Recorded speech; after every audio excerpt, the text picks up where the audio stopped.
Gracias por asistir al día de hoy a la gran sesión. Quiero presentarles al expositor, que es uno de nuestros residentes de último año, ya acercándose a su graduación. Es el doctor Gabriel Burbano. Él es médico egresado de la Universidad Javeriana y ahorita, pues como les estaba comentando, está terminando su residencia en oftalmología también en el programa de la Javeriana Cali.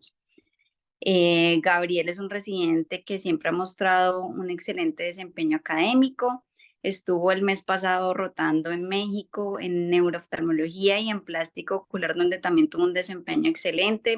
Nos mandaron unas calificaciones súper buenas de él, una actitud muy buena y bueno, hoy les trae un tema que en mi opinión es muy interesante. Esperamos que lo disfruten, que aprendan mucho y bueno, acá los dejo con Gabriel. Muchísimas gracias, doctora. Bueno, buenos días para todos. Entonces, esta es la gran sesión que corresponde también a los residentes de sexto semestre y vengo yo en representación de mis compañeras también. Bueno, entonces el tema que vamos a abordar el día de hoy es sobre polioautoinmunidad en oftalmología. Este es el contenido que vamos a abordar en esta sesión del día de hoy, hablando de unos aspectos generales de este tema, los aspectos genéticos, los factores de riesgo para el desarrollo de poliautoinmunidad, las manifestaciones oftalmológicas que se pueden presentar en pacientes con este tipo de condición, la poliautoinmunidad en síndrome de Sjögren y cómo se correlaciona y cómo cambia el curso de esta enfermedad cuando se presenta con diferentes patologías, como se está mostrando allí con la enfermedad tiroidea autoinmune, la artritis reumatoide, el lupus, esclerosis sistémica, enfermedades hepáticas autoinmunes, algo que se conoce también como tautología en síndrome de Sjögren, y finalmente hablando un poco de poliautoinmunidad en el caso de pacientes que presenten VI. Bueno, entonces, como aspectos generales, tenemos en cuenta que cuando se presenta una enfermedad autoinmune, eso implica que ya el paciente ha generado una pérdida de tolerancia inmunológica a antígenos propios. Esto es producto en sí de una compleja interacción entre factores hereditarios y medioambientales. Ahora, ¿a qué se conoce propiamente como poliautoinmunidad? A la presencia de dos o más enfermedades autoinmunes dentro de un individuo. Y aquí hay otro concepto que vale aclarar, que es la poliautoinmunidad latente y poliautoinmunidad manifiesta. La poliautoinmunidad latente se refiere a la presencia de anticuerpos séricos de dos o más enfermedades autoinmunes sin la presencia de manifestaciones clínicas. Y la poliautoinmunidad manifiesta se refiere al mismo concepto, pero ya cuando el paciente presenta signos y síntomas de enfermedades autoinmunes. Otro concepto importante a tener en cuenta es el síndrome autoinmune múltiple, que se refiere a la presencia de tres o más enfermedades, y en este contexto han categorizado este síndrome en tres grupos. En el primero está la miastenia, los timomas, la polimiositis, miocarditis de células gigantes, y este grupo lo ponen en esta categoría porque tienen un único mecanismo patogénico, que es la afección de células musculares prácticamente. En el tipo 2 encontramos al síndrome de Sjögren, la artritis reumatoide, cirrosis biliar primaria, esclerodermia y trastornos tiroideos autoinmunes. Y en el tipo 3 también encontramos la enfermedad tiroidea, miastenia, timoma, el síndrome de Sjögren, la anemia perniciosa, una púrpura trombocitopénica idiopática, Addison, diabetes mellitus tipo 1, vitiligo, lupus y anemia hemolítica autoinmune.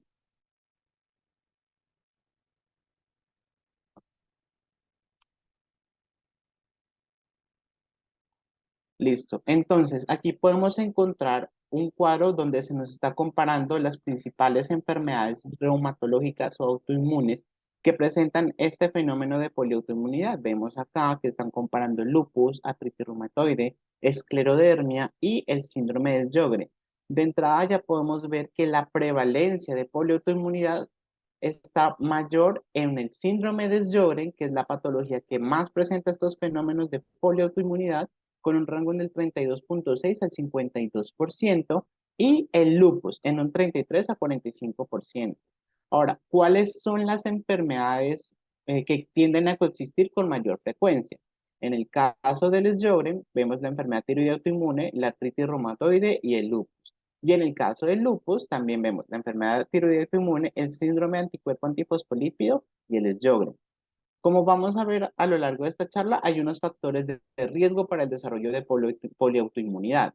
Por ejemplo, en el caso del lupus tenemos el antecedente familiar de enfermedad autoinmune, compromiso articular o la presencia de anticuerpos anti-RO. Estos tres factores en el caso del lupus hacen que tienda a presentarse un poco más el fenómeno de poliautoinmunidad. Y en el caso del síndrome de Sjögren, la duración de la enfermedad, el tabaco y la historia de abortos espontáneos.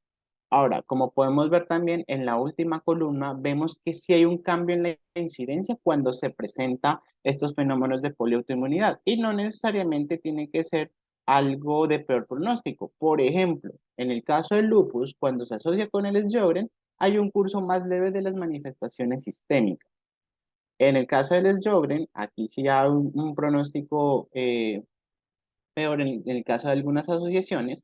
Por ejemplo, cuando se asocia con enfermedad tiroidea autoinmune, hay mayor riesgo de desarrollar linfomas de tejidos linfoides asociados a mucosas o también de linfomas parotídeos. Y en el caso de que se asocie con artritis reumatoide, se duplica el riesgo de desarrollo de linfoma no Hodgkin y de producción salival. Ahora, en cuanto a los aspectos genéticos, las enfermedades autoinmunes vemos que comparten varios mecanismos fisiopatológicos, genéticos, signos y síntomas. Hay un aspecto clave que hay que tener en cuenta aquí, que es la agrupación de múltiples enfermedades autoinmunes en familias e individuos, es decir, que hay un antecedente familiar de enfermedad autoinmune. Propiamente las enfermedades autoinmunes no se heredan de manera clásica y simple. Incluso hay enfermedades que son poligénicas o asociadas a polimorfismos HLA y no HLA. Teniendo en cuenta eso, se ha visto que hay varios loci asociados con la susceptibilidad y manifestaciones. Nos ponen este ejemplo del gen 6q25.3 que se encuentra alterado en pacientes con artritis reumatoide, diabetes mellitus tipo 1 y celiaquía. Pero estas tres enfermedades, incluso la esclerosis múltiple, se ha encontrado que hay otras 33 regiones implicadas. Por esto se vuelve un aspecto complejo de entender desde la parte genética. Como les dije previamente, los antecedentes familiares son un factor de riesgo importante para el desarrollo de poliautoinmunidad. Hay una susceptibilidad genética que usualmente suele ser poligénica. Es raro que solo esté un solo gen comprometido. Hay mayor prevalencia en grupos específicos de HLA, pacientes que tengan positivo el HLA DR21. Y están estudiándose nuevas variantes genéticas. Por ejemplo, el gen TNF-AIP3 está alterado en pacientes con poliautoinmunidad que presenten esclerosis múltiple. Y también están en estudio estos dos genes, el gen de tirosina fosfatasa, SRA y FLAUR, presente también en otras patologías autoinmunes. ¿Qué factores de riesgo a nivel general encontramos? Ya les mencioné el antecedente familiar de enfermedades autoinmunes, sexo femenino, manifestaciones musculoesqueléticas y está en debate el déficit de vitamina D, ya que en algunas patologías sí se presenta, pero en otras no. Aquí vemos un esquema a la derecha de cómo se correlacionan los factores hereditarios, factores ambientales como la exposición a tabaco, alcohol o agentes químicos que confluyen para desarrollar el estadio preclínico, en este caso que se ve reflejado en el desarrollo de autoanticuerpos y el imbalance en citoquinas, para finalmente expresar el fenotipo y subfenotipo de poliautoinmunidad. En cuanto a las manifestaciones oftalmológicas, aquí tenemos este estudio que se realizó aquí en Colombia en el año 2021 en Bogotá, donde ellos quieren caracterizar o mencionar las manifestaciones oftalmológicas en pacientes con enfermedades reumatológicas sistémicas.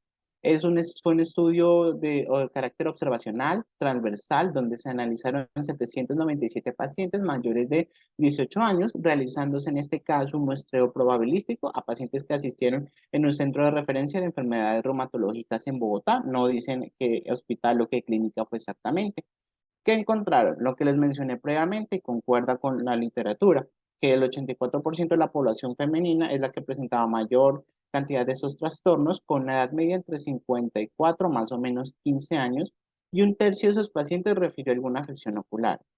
Aquí podemos ver todas las patologías que se presentaron en estos pacientes, siendo la más frecuente la artritis reumatoide, siguiendo fibromialgia y en tercer lugar el síndrome de Sjögren. En quinto lugar estaría pacientes que presentaron poliautoinmunidad. En cuanto a diagnósticos oftalmológicos, el que más se presentó en una gran proporción relativamente hablando fue la queratoconjuntivitis zika. Este término lo va a usar este artículo para referirse a la enfermedad por ojo seco. En segundo lugar, la uveitis y en tercer lugar, catarata.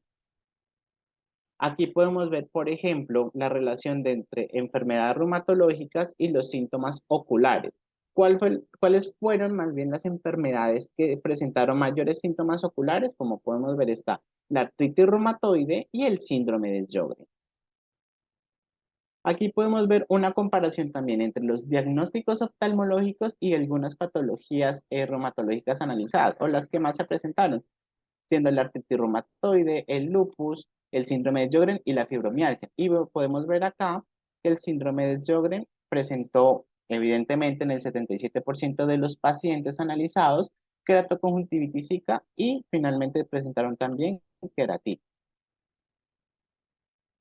Aquí podemos ver la asociación sintomática con las patologías analizadas, lo que les digo previamente, artritis reumatoide, Sjögren, lupus y fibromialgia, siendo más frecuente el ojo seco en el síndrome de Sjögren y también una característica especial es la fotofobia en el caso de los pacientes con lupus. Recordemos que este era uno de los síntomas de esta enfermedad autoinmune.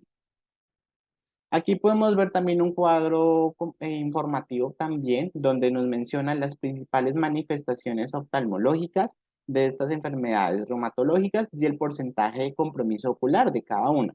Por ejemplo, en el caso de la artritis reumatoide, vemos que hay compromiso ocular entre el 10 y el 58% de los pacientes.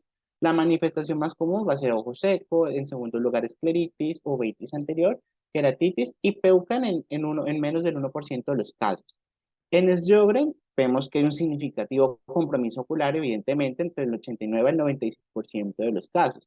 La manifestación más común, evidentemente, va a ser la enfermedad por ojo seco, cicatrización corneal, perforaciones, neuritis óptica, uveitis, úlceras corneales y escleritis o piescleritis. En el caso del lupus, un tercio de los pacientes tiende a desarrollar manifestaciones oculares. La manifestación más frecuente también va a ser la enfermedad por ojo seco, siguiendo la vasculitis retiniana, neuritis óptica. Poco común va a ser las PEUCAS, escleritis, epiescleritis, coridopatías serosas centrales, miositis orbitaria, oftalmoplegia internuclear. Ahora, aquí nos ponen la asociación cuando se presenta con poliautoinmunidad. Entonces, por ejemplo, ojo seco en síndrome de Sjögren y artritis reumatoide se presenta entre el 4 y el 18% de los pacientes que tengan estas dos patologías. Ojo seco en Sjögren y en lupus en 11%. Y en menor medida, que ya les mencionaré los porcentajes después, se va a presentar asociación en enfermedad tiroidea, enfermedad celíaca, tiroiditis de Hashimoto, enfermedad de Graves y en cirrosis biliar primaria. Ahora, entendiendo un poco la poliautoinmunidad en el síndrome de Sjögren, hay que tener en cuenta que uno de los principales mecanismos fisiopatológicos en esta patología es que hay un infiltrado linfoplasmocitario en glándulas exocrinas. Esto genera que se presente una disfunción glandular y síntomas de sequedad. Teniendo en cuenta este mecanismo, se considera el síndrome de Sjögren como una epitelitis autoinmune. También hay que tener en cuenta que este síndrome genera manifestaciones glandulares y extraglandulares. Aquí hay una producción de anticuerpos antinucleares anti-Ro o anti-La, factor reumatoideo y crioglobulinas, que estos tienen la capacidad de formar inmunocomplejos y secreción de mediadores inflamatorios. Como hemos visto, esta patología se asocia a varias enfermedades autoinmunes, que ya veremos cómo se presenta esta asociación una por una. Tiene una prevalencia de poliautoinmunidad muy variable en la literatura, dependiendo de la región analizada, la población estudiada, el rango que se ha determinado es entre el 30 al 52% de los casos. Por ejemplo, la asociación con artritis reumatoide es del 19%, con lupus es del 14%, con enfermedad autoinmune múltiple es del 8% y menos frecuentes va a ser con enfermedad celíaca, enfermedad hepática autoinmune, esclerosis sistémica y vitiligo. Aquí vemos un esquema también de la fisiopatología del síndrome de Sjögren y cabe destacar aquí cómo son los factores también hereditarios, los factores genéticos, epigenéticos, las alteraciones autoinmunes, la disparidad de género, que vemos aquí que las mujeres son más frecuentemente afectadas, que termina también desarrollando los autoanticuerpos que generan estos tipos de cielodenitis linfocítica focal o las epitelitis autoinmune y el imbalance de citoquinas que generan todo este fenotipo manifiesto en el síndrome de Sjögren. Ahora, ¿qué factores de riesgo propiamente hay en el síndrome de Sjögren para que haya más poliautoinmunidad? Se ha visto en las mutaciones en estos genes LRP1 y STAT6 que están correlacionados con las vías antiinflamatorias extra e intracelulares. También hay alteraciones en polimorfismos de linfocitos con perfil TH17. El tabaquismo se ha visto frecuentemente asociado ya que genera influencia en infunciones linfocíticas, plasmáticas, en células plasmáticas y también en la apoptosis de células inmunes. Y se está estudiando también la influencia de infecciones, ya que genera una respuesta inmune cruzada que tienden a producir cuadros antiinflamatorios crónicos. ¿Cuáles patógenos? Más frecuentemente varicela zoster, Epstein-Barr, Helicobacter pylori y virus de la hepatitis C. Entonces, en este esquema en forma de abanico tenemos todo el perfil de la epitelitis autoinmune y vemos que evidentemente no solo está afectado el ojo y la cavidad bucal, sino también hay manifestaciones a nivel nasal como la seromicteria o también linfocíticas, orofaringeas, a nivel laringio, perdón, de piel o también del tracto genitourinario, afección pulmonar, pancreática, tracto gastrointestinal renal y como vimos al inicio también se está correlacionada con el desarrollo de linfomas, de tejidos linfoides asociado a mucosas. Y también vemos las manifestaciones no exocrinas, en este caso agrupan a la poliautoinmunidad con una manifestación no exocrina, con las enfermedades que les mencioné previamente, manifestaciones inducidas por mediadores generando síntomas generales, citopenias, fiebres o manifestaciones no inflamatorias como fenómeno de Raynaud o alteraciones cardiovasculares y alteraciones inmunomediadas, que en este espectro están alteraciones a nivel del sistema nervioso central o periférico, las pericarditis, compromiso a nivel articular y también compromiso a nivel de piel. Ahora, ¿qué manifestaciones oftalmológicas encontramos en el síndrome de Sjögren? El perfil de ojo seco, la queratoconjuntivítica, úlceras corneales, cicatrización corneal, perforación corneal. Pero recordemos también, evidentemente, en menor medida, que puede generar neuritis óptica, uveitis, escleritis y epiescleritis. En cuanto al diagnóstico del Sjögren, recordemos que hay que tener en cuenta la presentación clínica del paciente y la presencia de las características autoinmunes reflejadas en los exámenes que se soliciten, sea una biopsia de glándulas salivales o de glándula lagrimal o la presencia de autoanticuerpos. Y en menor medida, en un porcentaje entre el 3 al 4%, hay que tener en cuenta que no todos los pacientes con síndrome de Sjögren van a presentar síntomas de sequedad. Hay que tener en cuenta el diagnóstico diferencial, si el paciente está usando medicamentos anticolinérgicos, si hay enfermedades endocrinas como hipotiroidismo, diabetes mellitus tipo 2 o hipoandrogenismo. Teniendo en cuenta lo anterior, solo las positividad simultáneas de varias pruebas, junto con los síntomas subjetivos y las anomalías serológicas, ya son diagnósticas de esta enfermedad. ¿Cuáles anticuerpos destacan esta patología? Los anticuerpos anti-RO y anti-LA. En esta imagen vemos a la izquierda una biopsia de glándula lagrimal, vemos cómo está intacta, sin infiltrado linfoplasmocitario, con sus acinos y ductos intactos. Y en la derecha vemos una afección ya bastante severa de la glándula lagrimal y vemos cómo la infiltración linfocítica ha destruido todos estos acinos y ductos en la glándula lagrimal. Aquí hay un esquema sobre la asociación y el porcentaje de asociación de las enfermedades con más frecuencia que se presentan con el síndrome de Sjögren. La enfermedad tiroidea autoinmune, el lupus, aquí por ejemplo destaca que cuando hay esta asociación predominan más los síntomas de resequedad, especialmente los de ocular y el nivel de serostomía. Entonces, ¿cómo se da, por ejemplo, la asociación de Sjögren y la enfermedad tiroidea autoinmune? Primero, se presenta entre el 15 al 30% de los casos. El fenotipo más común con la afectación tiroidea va a ser la tiroiditis de Hashimoto. Aquí se presentan anticuerpos antitiroperoxidasa y antitiroglobulina, con una asociación, con un porcentaje de presentación entre el 9 al 45% y el 3 al 36% respectivamente. Ahora, cuando se presenta esta asociación hay que tener en cuenta que el Sjögren puede preceder a la tiroiditis de Hashimoto hasta en 5 años en el 50% de los casos. Y un tercio de los pacientes con enfermedad tiroidea autoinmune va a tener manifestaciones clínicas también de síndrome de Sjögren. Uno de cada 10 pacientes con enfermedad tiroidea autoinmune llanas positivos también va a compartir el diagnóstico de Sjögren y es por esta razón que se recomienda evaluar la función tiroidea en pacientes con síndrome de Sjögren. Ahora, ¿qué manifestaciones oftalmológicas tenemos? Sea el perfil de tiroiditis de Hashimoto o enfermedad de Graves, las manifestaciones van a ser muy similares. Oftalmopatía tiroidea, ojo seco, proptosis, miopatía ocular predominantemente en las tiroiditis o retracción palpebral predominantemente en las enfermedades de Graves. En cuanto a la artritis reumatoide, cuando hay esta asociación de Sjögren con la artritis reumatoide, hay mayor compromiso articular. Y esta asociación genera que, por ejemplo, entre el 33 y el 75% de los pacientes presenten artralgias y el 11 al 22% presenten artritis. Teniendo en cuenta esto, también hay que recordar que la artritis reumatoide en sí, por sí sola, ya genera síntomas de resequedad ocular, siendo una manifestación extraarticular. Teniendo en cuenta esta independencia de los síntomas de resequedad, algunos autores están considerando que el Sjögren más bien sea una manifestación sistémica de la artritis reumatoide, ya que hay diferencias fisiopatogénicas involucradas en el desarrollo de cada entidad. Teniendo en cuenta también esto, la asociación de esta patología se presenta entre el 4 al 31%, por eso nos da este rango muy variable. Lo que se ha encontrado en sí también es que hay la presencia de anticuerpos antipéptidos cíclicos citrulinados entre el 3 al 10% de los casos. ¿Qué manifestaciones oftalmológicas presentan con esta asociación? Evidentemente, ojo seco en el 10 al 58%, escleritis en el 1 al 5% de los casos, uveitis anterior, queratitis y queratitis ulcerativa periférica. En cuanto a la asociación con lupus, esta es la asociación más frecuente con el síndrome de Sjögren. Aquí se genera una superposición en la expresión clínica e inmunológica y ambas entidades tienden a agregarse dentro de un mismo núcleo familiar, es decir, que va a haber antecedentes familiares.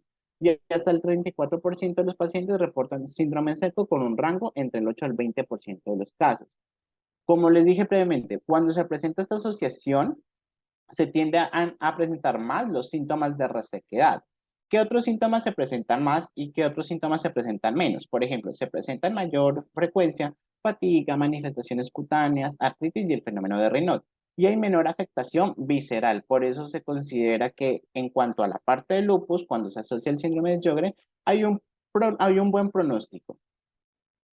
¿Qué manifestaciones oculares tenemos? Ojo seco, vasculitis retinal, neuritis óptica y poco frecuentes también queratitis ulcerativa periférica, escleritis y episcleritis, coridopatía serosas centrales, miositis orbitarias, oftalmoplegia internuclear, blefaroespasmo, necrosis retinal y uveitis. En cuanto a la esclerosis sistémica, también se conoce como esclerodermia, esta patología se caracteriza porque hay compromiso del tejido conjuntivo, o sea, piel, vasos sanguíneos, músculos y órganos internos, donde se presenta crecimiento anormal del tejido conectivo y evidentemente va a generar daño vascular y fibrosis. Ahora, aquí también predominan los síntomas secos, pero se encuentra mayormente asociado a los cambios fibróticos de las glándulas salivales. El 14% de los pacientes va a cumplir criterios clasificatorios para Sjögren. Aquí los anticuerpos que predominan son los anticentrómeros. Ahora, cuando se presenta esta asociación, tiene una afección cutánea menos grave y también se ha planteado que esta asociación sea un factor protector como contra la fibrosis pulmonar asociada a la esclerosis sistémica. ¿Qué manifestaciones tenemos? Aquí la agrupan en dos, a esclerosis sistémica propiamente y una esclerodermia localizada. En esclerosis sistémica, curiosamente, la manifestación oftalmológica más frecuente es el desarrollo de pingüéculas. Siguiendo, en segundo lugar, el desarrollo de ojo seco, tenemos, bueno, rigidez palpebral, astigmatismo, glaucoma y uveitis.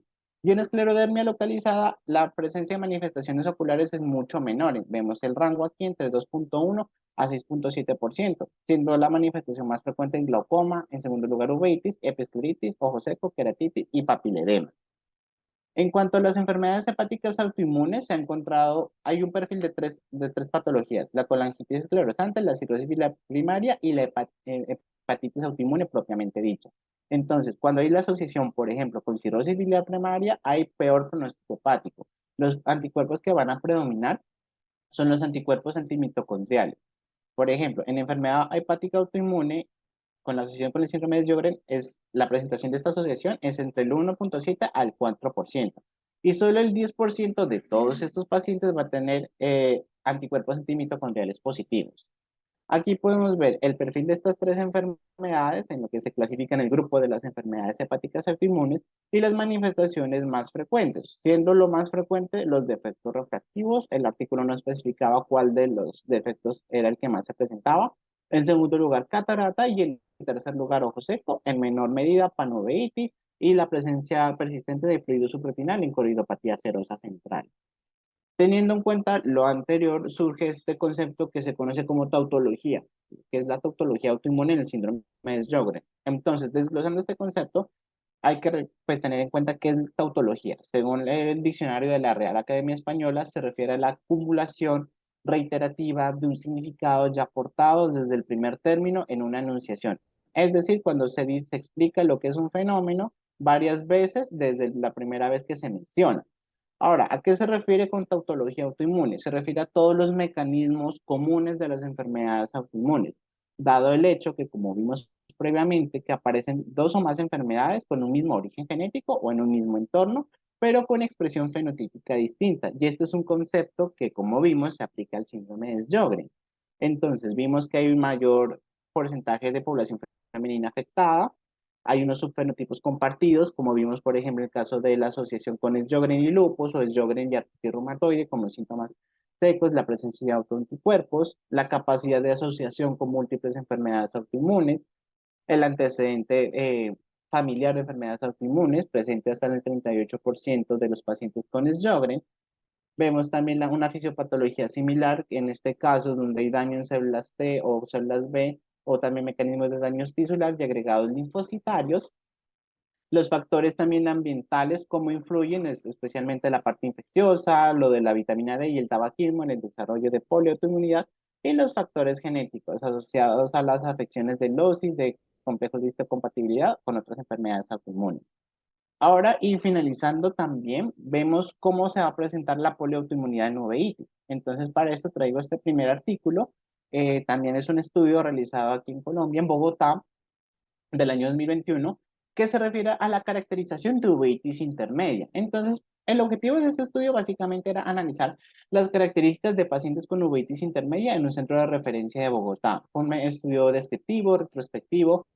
Revisaron desde historias de 2003 hasta 2020, encontrando solo 18 pacientes con uveitis intermedia, con una edad media de aparición de 19 años, no hubo predominio de sexo y dos tercios de los pacientes presentaron una afección bilateral.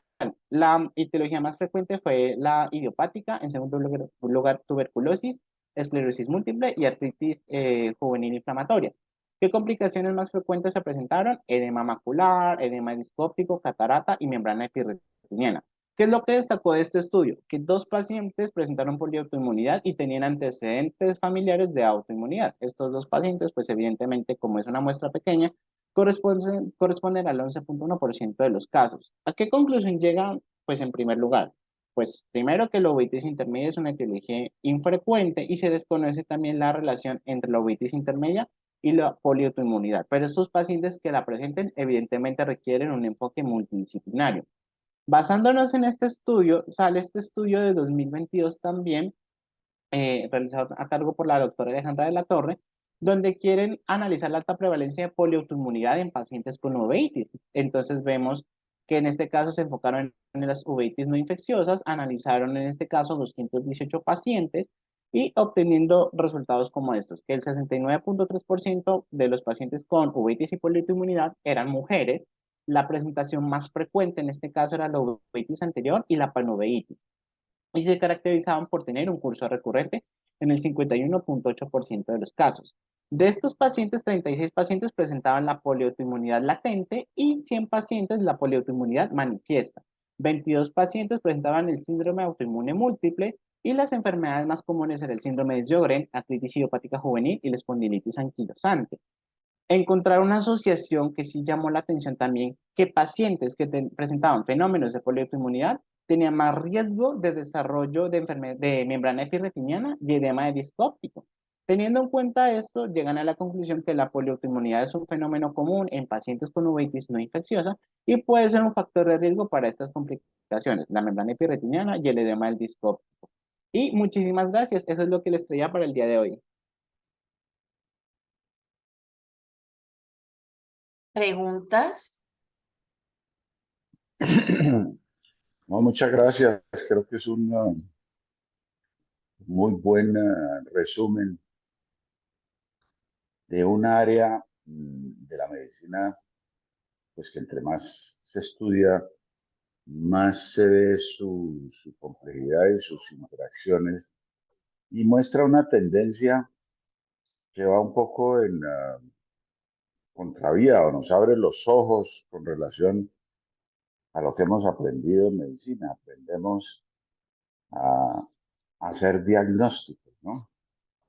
Casi que quedamos en paz cuando hacemos un diagnóstico. Si a un paciente lo logramos bautizar con un diagnóstico, ya el médico está tranquilo. Y resulta que pues cada vez se ve más que la gente puede tener mezclas de patologías, ¿no? Y lo que hay que entender es el mecanismo fisiopatológico involucrado. Y luego tratar de caracterizar en cada paciente cómo ese mecanismo fisiopatológico está teniendo expresiones en distintos órganos o en distintos momentos que pueden acomodarse a uno, dos o tres diagnósticos. Entonces, es muy importante entender lo que nos está queriendo decir esta charla, y es, no necesariamente nos debemos enmarcar en un diagnóstico.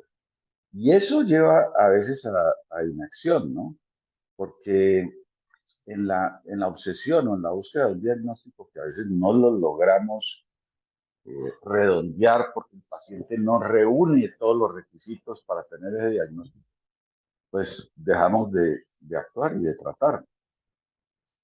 Eh, cuando si uno lo que llega a la conclusión es, aquí el mecanismo fisiopatológico involucrado es este, y así no tenga claro cuál es el diagnóstico, yo puedo comenzar a actuar y puedo comenzar a tratar al paciente. Muy, muy buena charla, un tema difícil, difícil de integrar. Se ve que he estudiado mucho y creo que nos abre muchas luces. Yo como siempre pensando cómo crear ayudas para el oftalmólogo.